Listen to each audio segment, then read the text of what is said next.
বলিস কি? তুই নিজে চোখে দেখেছিস? তবে আর বলছি কি,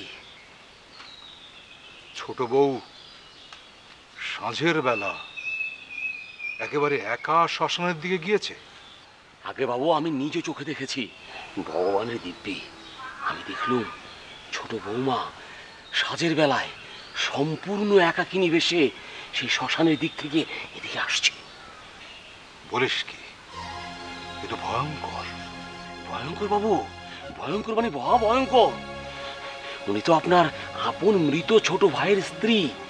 উনি যদি এখানে সেখানে একাকিনী বেশে এভাবে ঘুরে বেড়ায়, তাহলে তো আপনার জন্য ভয়ঙ্করই বটে। ঠিক আছে, আমি দেখছি। বাবু আপনি স্বয়ং ব্যবস্থা নিচ্ছেন তো? বললাম তো আমি দেখছি। বাবু স্বয়ং ব্যবস্থা নিচ্ছেন তো?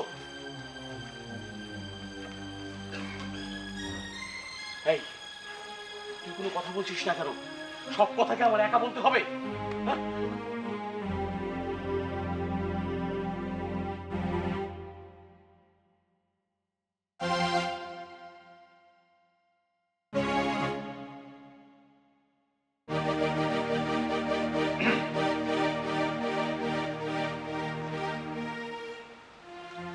তোমার সাথে কিছু কথা ছিল ছোট বউ।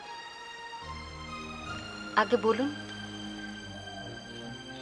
তুমি কি গতকাল শ্মশানে গিয়েছিলে উপপাড়ায়?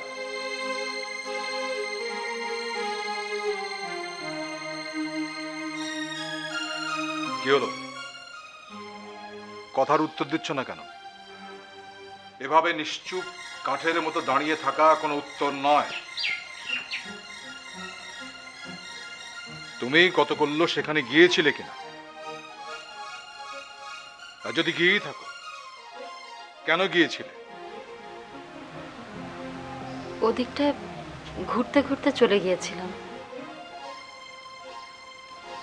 ওখানে যাবার কোনো অভিলাষ আমার ছিল না। তুমি রানীহাটের জমিদার বাড়ির বউ, সে কথা বিস্তৃত হও কেন? কেন মনে থাকে না? তোমার তো কিছুই মনে থাকে না।